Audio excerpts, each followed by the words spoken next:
From Washington, the McLaughlin Group, the American original. For over 3 decades, the sharpest minds, best sources, hardest talk. Nelson Mandela died Thursday at the age of 95. The current president of South Africa, Jacob Zuma, addressed the nation and said that the father of the nation had departed.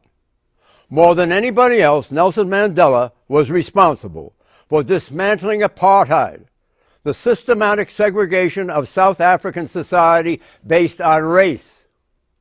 Mandela transcended the tribalism, the violence, and the prejudice, and united a scarred nation. The group joins me in saluting this extraordinary leader in world history. May he rest in peace. Issue 1. Biden in Beijing. We, the United States, are deeply concerned by the attempt to unilaterally change the status quo in the East China Sea. This action has raised regional tensions and increased the risk of accidents and miscalculation. The unilateral action Vice President Biden refers to is China's declaration last week that no aircraft, military or civilian, can fly over an extensive area of the East China Sea without Chinese permission. China is asserting exclusive control over what it calls its Air Defense Identification Zone, ADIZ, nearly 1 million square miles of sea with all of the oil, natural gas, and fishing resources it contains. All aircraft passing over the area must self-identify and submit their flight plans to Chinese military authorities as they begin to enter the zones. China's move caught the international community by surprise. Until last week, the zone in question had been universally respected as Japanese airspace, i.e., an air defense identification zone controlled by Tokyo. China's proclaimed ADIZ covers a number of islands that are in dispute, heightening tensions with Japan, South Korea, and the Philippines. China's new leader, Xi Jinping, claims that vast regions of the East China Sea constitute a, quote, core interest, unquote. China uses the term core interest to mean a non-negotiable status, as in sovereignty over Taiwan and Tibet, and now the East China Sea, over which China is prepared to go to war. Japan has refused to recognize China's claim, and Japan's ally, the United States, last week flew 2 B-52 bombers from Guam through the Chinese zone in open defiance of Beijing. In turn, China is scrambling its military jets to shadow and intercept U.S. and Japanese aircraft.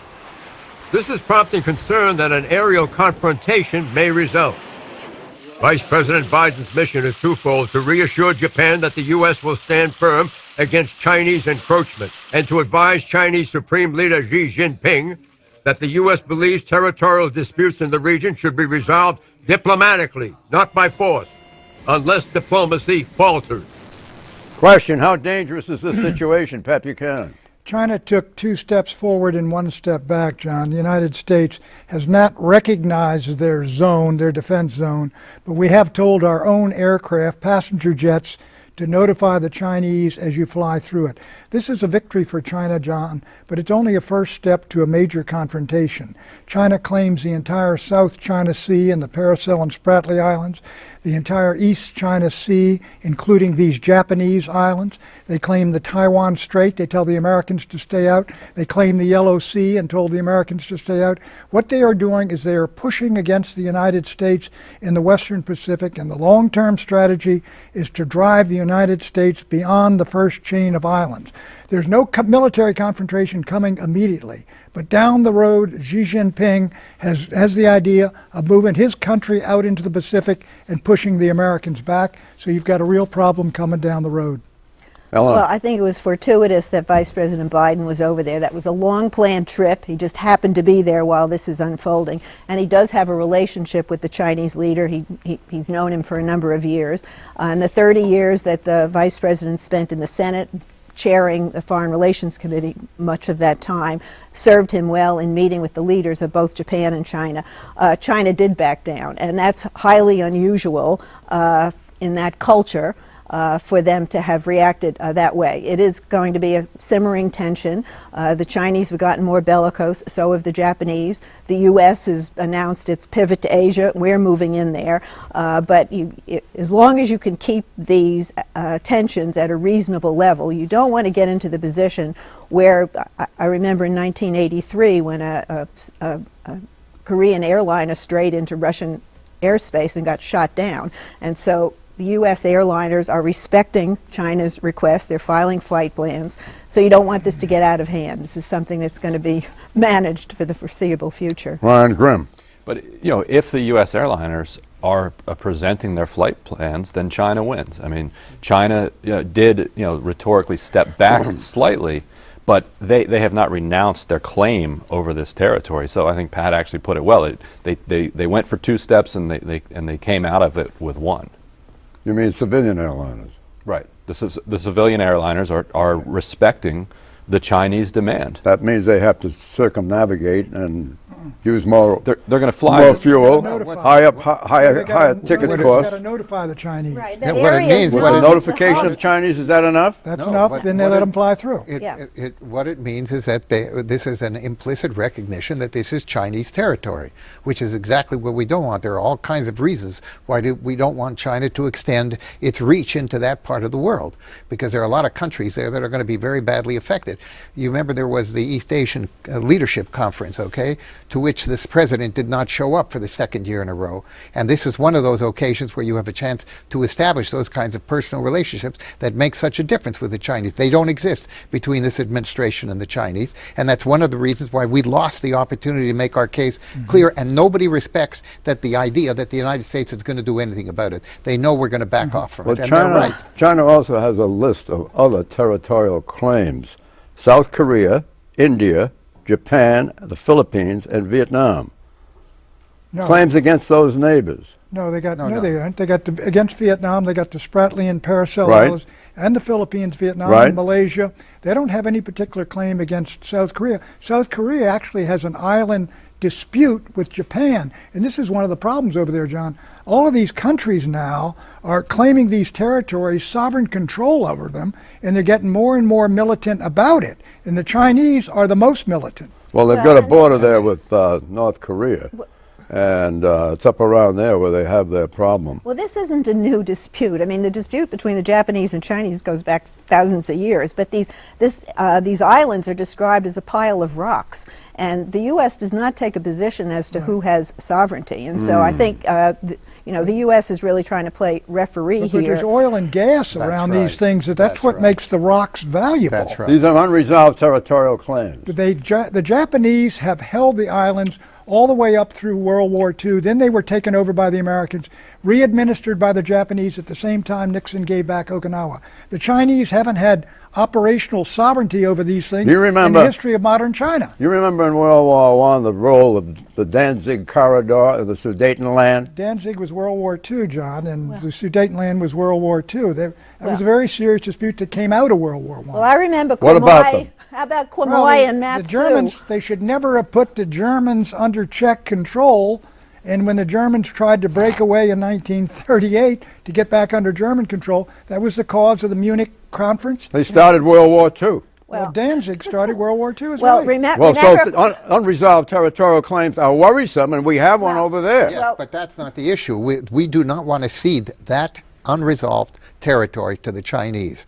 They are an expansionist, growing power. They're putting pressure on. There is But a lot of Eleanor is energy right. there. There's a dispute there, and we're not taking a side. we're not taking a side. And I remember Quemoy and Matsu, which helped Right. decide the 1960 election. Right. That was the Chinese communists shelling those islands that were occupied by or claimed Right. by the nationalist Chinese, and we got all in a big uproar about them. Well, Kennedy Eisenhower Kennedy threatened stood his nuclear ground. weapons Nobody, if they didn't back Should down. the yeah, and that Should was Obama once convene a Kennedy won. conference- That was the end of Should that. Obama convene a conference on this matter? Why not? I mean, I don't know that it will help, but what has to be not behind, necessary. at this stage, what has to be behind any conference is the credibility of the United States that they're not Should the going to allow UN this. And convene a conference this on has it? disappeared. Should the UN convene a conference on Somebody should try. I think and our- Vice President Biden did a terrific our- did a terrific job on this trip. I think the U.S. is exerting leadership. Sending B-52s there was a pretty bold move. I think right now the U.S. is keeping a lid on this. There was Yeah. some, Let's there see was what some happens. boldness, but the inability to project power there comes back to Iraq and Afghanistan, and these are the consequences of our decision to exert all of our influence in Iraq and then. John, in your conference, John, look, the Chinese claim these islands as sovereign territory, and the Japanese claim these islands sovereign territory. They're not going to sit down with the UN and have it decided there. This is a question of real power. Right. One or the other is going to wind up in control of them. Issue 2, Pres Populi. The combined trends of increased inequality and decreasing mobility pose a fundamental threat to the American dream, our way of life, and what we stand for around the globe. A child born in the top 20% has about a 2 in 3 chance of staying at or near the top. A child born into the bottom 20% has a less than 1 in 20 shot at making it to the top. But the idea that a child may never be able to escape that poverty because she lacks a decent education or health care or a community that views her future as their own, that should offend all of us. President Obama struck a decidedly populist theme in an address on Wednesday on the economy, warning about the dangers to the country of a growing inequality and a record income gap. In the speech hosted by a liberal think tank, the president argued that decades-long shifts in the economy have undermined all groups, poor and middle class, who now face the same problems once attributed to inner-city minority groups. One prescription cited by the president to battle rising inequality is a hike to the federal minimum wage, now at $7.25 per hour. I'm going to keep pushing until we get a higher minimum wage for hard-working Americans across the entire country. It will be good for our economy.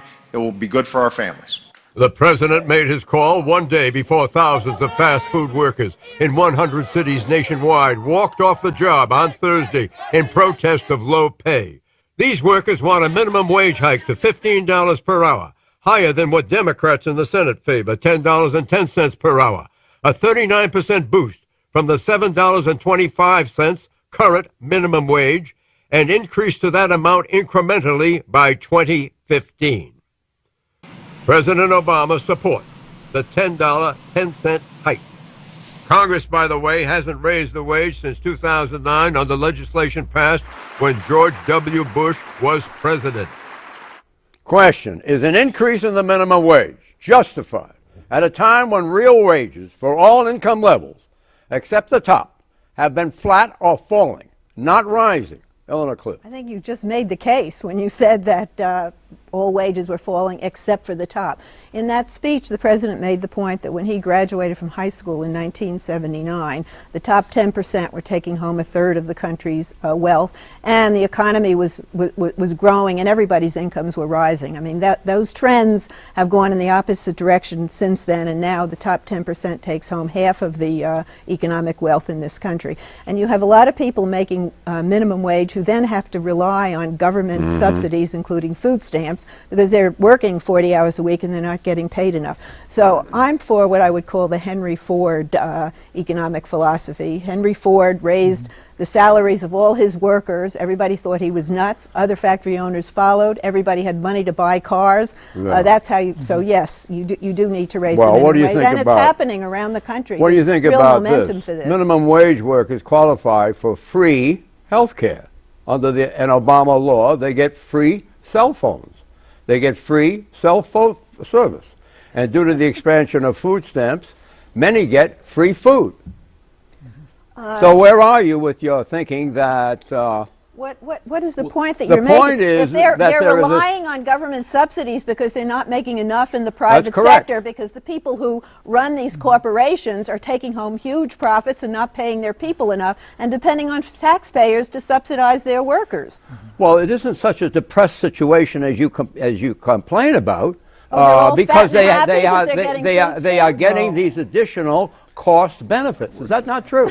Well, they certainly are getting these additional cost benefits, but the real problem is not the problems that are being talked about here, if I may say. The real problem is the economy is growing much more slowly than it has grown in the last 50 years. We have the weakest recovery of any recovery we've had since the end of World War II. Therefore, the economy is growing very slowly, and what happens under those circumstances is that nobody can afford to pay higher wages. You can say whatever else you want about the wealthy, and I don't disagree with that, but the fact is, underneath all of that, is a very weak economy, which makes it impossible for us. We are not competitive, for example, in a lot of the manufacturing jobs that were the more highly paid jobs. We've got to find a way to improve the education of these people because it's in the high-tech jobs where the money is being made. Have you and we seen the have not done international that. test scores on education? The Americans drop down in reading, drop down, way down in everything. math, In way down in everything. science. Let's go back to the minimum wage, John. Look, everybody would like to see if some people making $7 an hour make 10 an hour.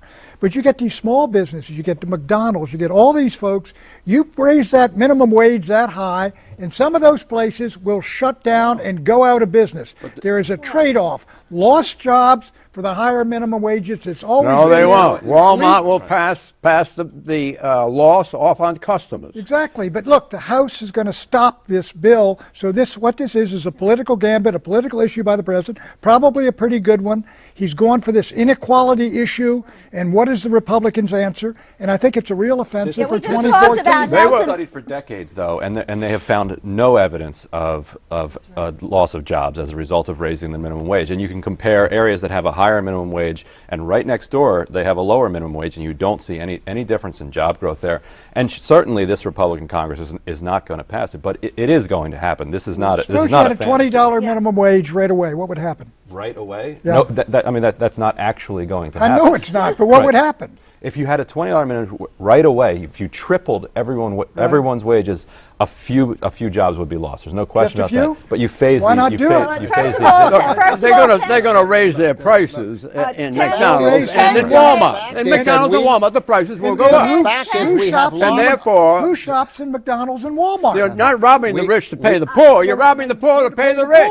10 states. Okay, November Excuse jobs me. report. Hold on. The U.S. added 203,000 jobs in November, while the unemployment rate fell to 7% from 7.3%, its lowest rate in 5 years. Question, what do these numbers tell you, Mort Zuckerman? Well, I think we're getting a modest recovery in the economy. The real problem that we have is it is modest, and it is simply inadequate to deal with the kind of problems that we were just talking about, which is the inadequacy of employment and at the lower rates, okay? Lower rates of hourly wages. So we have got to have a more rapidly growing economy. We need for that, amongst other things, a much more highly educated population. We need infrastructure investments that are really critically damaged in this country, et cetera, et cetera. We have not had the right policies to improve this economy, Right. period. You're The talking about momentum- more spending at excuse the me. federal I level, am not- more I am not- spending when we I'm got not- the huge deficit, I'm- and everybody's we- focusing on cutting the deficit. We We're have honoring- spent the money in the wrong places as far as Let I'm Eleanor concerned. in. We are honoring the legacy of Nelson Mandela today and the anti-apartheid movement that he led, and the movement in this country to divest and investing in South Africa was built over time, and you're going to see the same thing is happening with minimum wage. You have 10 states in the District of Columbia already have higher wages. It's going to be a very vibrant That's a issue in good the idea. election going next Let year. the It's a states debate test we it. need to have. Let the states test Pulling Ryan's in Nelson point. Mandela to make an argument for it. What do you think of Yeah, I that? can't Okay, beat that. Obamacare rebounds. The president defended the Affordable Care Act, a.k.a. Obamacare, on Wednesday, telling Republicans who oppose it that if they have a better plan, let's hear it.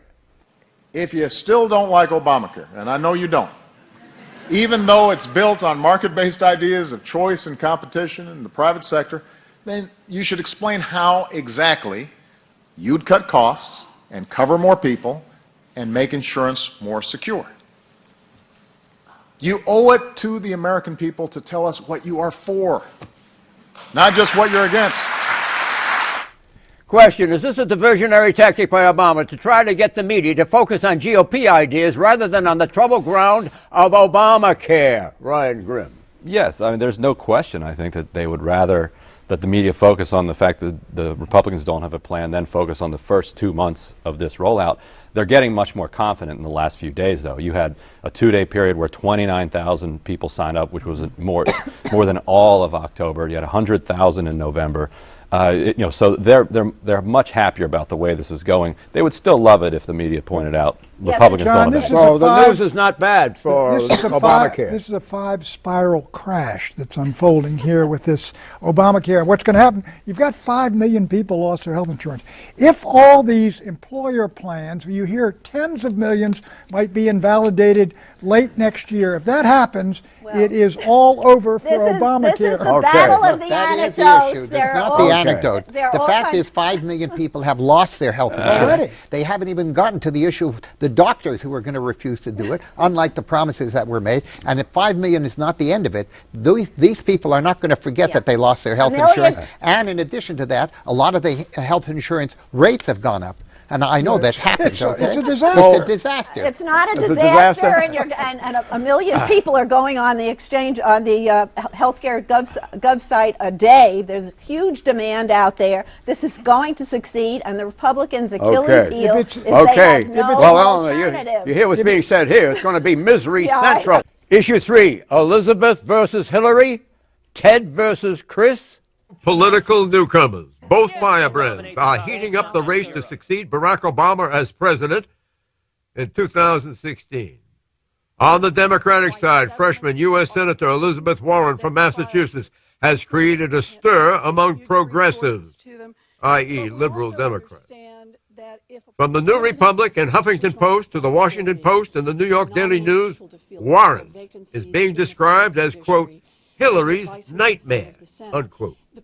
Media speculation about Warren taking on Clinton in the Democratic primaries is being fueled by Obama hardcore liberals and donors who are lukewarm at best about the centrist Hillary.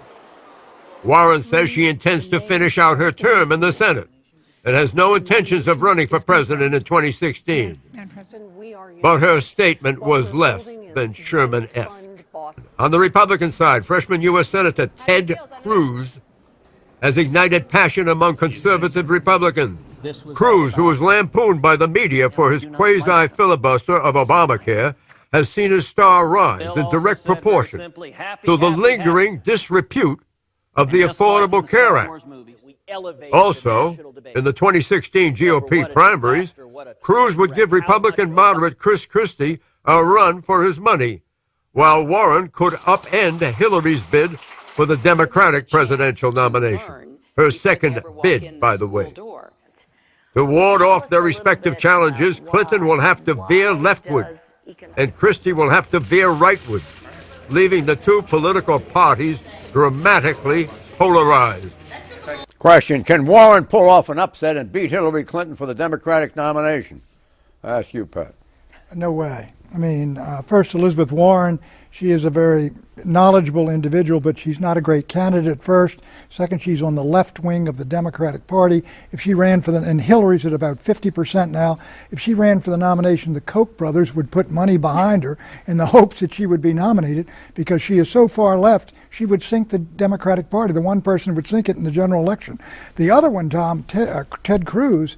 Ted Cruz is much, much stronger vis-a-vis Chris Christie than Elizabeth Warren is vis-a-vis Hillary. Cruz right now, if you had a contest in Iowa between the two of them, just the two of them, I would almost bet on Ted Cruz beating Chris Christie in Iowa. You would? Would you? The Kochs should be careful what they wish for, though. You know, nobody thought Barack Obama could beat Hillary at this point either. It would come down to African American voters, and it would be very tough for Elizabeth Warren to peel those off. But if she could, then Clinton is extremely vulnerable, because she's still a very 90s Democratic figure, and the party has moved significantly to the left since then. Elizabeth Warren is actually doing Hillary a favor, because Hillary's looking over her shoulder and she sees where the sentiments of the Democratic Party are. They've moved to the left. Hillary does need an economic policy that's different from Bill Clinton's, different from Barack Obama's, and that hears the conversation about inequality. And the speech the president gave this week was at the Center for American Progress, which was founded by John Podesta, who was Bill Clinton's chief of staff. It's widely seen as sort of the Hillary Clinton campaign in waiting, her think tank. And she understands that she's got to be new and different in 2016. She can't be the 90s candidate. Mm-hmm. Hillary helped negotiate China's entry into the WTO. Is that right? That's my recollection, yes. I think Hillary is a very strong candidate. China's entry into the WTO has taken a lot of money out of the United States. Is that true or false? Well, to some extent it is, because China has become a worldwide manufacturing power, and we, manufacturing jobs, middle-class jobs, those are the ones that have been eroding for decades, in large part because we have international competition and because we also have technology that has eroded the number of jobs we need in that category. Nevertheless, having said all of that, I think Hillary is absolutely way ahead and will stay way ahead of Warren. And I think Ted Cruz, if he beats up on Chris Christie, will make Chris Christie seem like a moderate candidate and make him stronger in the general election. Well, China and the WTO has cost a lot of jobs in the United States. That's right. Yes, and therefore labor is not crazy about being in the WTO. Therefore Hillary arranging that is not going to be a plus for Hillary Clinton. That is such a reach, John. You think that's a reach? You think the labor leaders think it's a reach? I think the labor leaders are going to get behind whoever the Democrat is, and I don't think they're going to be assailing. What about that, Pat? Will the labor leaders kowtow? Well, NAFTA and GATT and the WTO are all hemlock to labor leaders, but the Republicans went along with all of them. Right, That's why they lost labor. Predictions, Pat. Patty Murray and Paul Ryan will cut a deal, but it will be embattled in both houses of Congress. Yes, thanks to their quiet leadership and their perseverance, they're pulling it off. And Pat and Mort will be able to get mental health coverage under Obamacare to calm their nerves. Right. There will never be another full Obamacare repeal vote. Mort, tell us about meeting briefly. Mandela. He was just such a remarkable man, an extraordinary leader, and when you met with him, you had this extraordinary sense that he was able to connect with everybody. I mean, these are people whom he didn't know, including me. It was the only time I ever met him was for a brief conversation, and it was just he was an incandescent kind of individual. Yeah, I found him the same way. Yeah. But they didn't want you to talk to him, and he didn't want to go to the effort of talking. Right. But he wanted to know about race relations in the United States. We are now out of time. Bye-bye.